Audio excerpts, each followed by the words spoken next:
પશ્ચિમ બંગાળ સહિતના રાજ્યોમાં ભાજપના શાનદાર પ્રદર્શન બાદ ભરૂચમાં ભાજપ કાર્યકરોએ ભવ્ય વિજય ઉત્સવ ઉજવ્યો છે।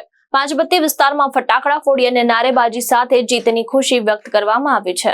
ભરૂચના ઐતિહાસિક પાંચબત્તી વિસ્તારમાં ભાજપના કાર્યકરો મોટી સંખ્યામાં એકત્ર થયા હતા। કાર્યકરોએ ફટાકડા ફોડી મોં મીઠું કરાવી વંદે માતરમ, ભારત માતા કી જય તેમજ ખેલા હો ગયા ગગનભેદી નારા લગાવી વિજય ઉત્સવ મનાવ્યો હતો। આ પ્રસંગે જિલ્લા ભાજપ પ્રમુખ પ્રકાશ મોદીએ જણાવ્યું હતું કે આ વિજય જનતાના ભાજપની નીતિઓ અને વડાપ્રધાનના નેતૃત્વ પર વિશ્વાસ દર્શાવે છે। કાર્યક્રમમાં ભાજપના આગેવાન અને કાર્યકર્તા મોટી સંખ્યામાં જોડાયા હતા। આ જીતથી કાર્યકરોમાં નવો ઉત્સાહ અને જોમ જોવા મળ્યો છે।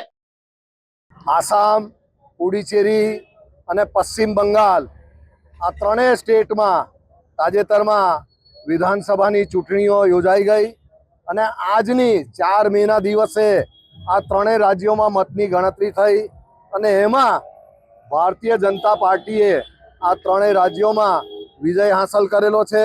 પુડુચેરીમાં, આસામમાં અને પશ્ચિમ બંગાળમાં અત્યાર સુધી મમતા બેનર્જી એમની સરકાર હતી અને એકહઠ્ઠું શાસન હતું, લોકો પર અત્યાચાર હતો, લોકો 6 વાગ્યા પછી મહિલાઓ ઘરની બહાર નહીં નીકળી શકતી હતી।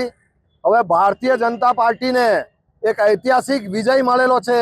દેશના આદરણીય વડાપ્રધાન શ્રી નરેન્દ્રભાઈ મોદી, દેશના આદરણીય ગૃહમંત્રી શ્રી અમિતભાઈ શાહ, દેશના આદરણીય ભારતીય જનતા પાર્ટીના અધ્યક્ષ શ્રી નીતિન નબીનજી, આદરણીય રાષ્ટ્રીય સંગઠન મહામંત્રી શ્રી BL સંતોષજી, આ સમગ્ર ટીમ કામે લાગી હતી અને લોકોના મગજમાં આ વિચાર એક ઘૂસેલો છે કે ભારતીય જનતા પાર્ટી સિવાય આ બીજી કોઈ સરકારથી દેશનો ઉદ્ધાર થવાનો નથી। આ એક વિકાસને વરેલી ભારતીય જનતા પાર્ટીની સરકાર છે। જન સમર્થન ભાજપને છે એટલે આખા સમર્થનના જે લોકોના પ્રતિભાવ મળેલો છે અને જે ઐતિહાસિક વિજય ભારતીય જનતા પાર્ટીને મળેલો છે એ માટે આ સમગ્ર વિજયના ભાગીદાર ભારતીય જનતા પાર્ટીના તમામ કાર્યકરો અને દેશની તમામ જનતાને આ વિજય અર્પણ કરીએ છીએ। કેતન મહેતા, દ્રષ્ટિકોણ ન્યૂઝ, ભરૂચ।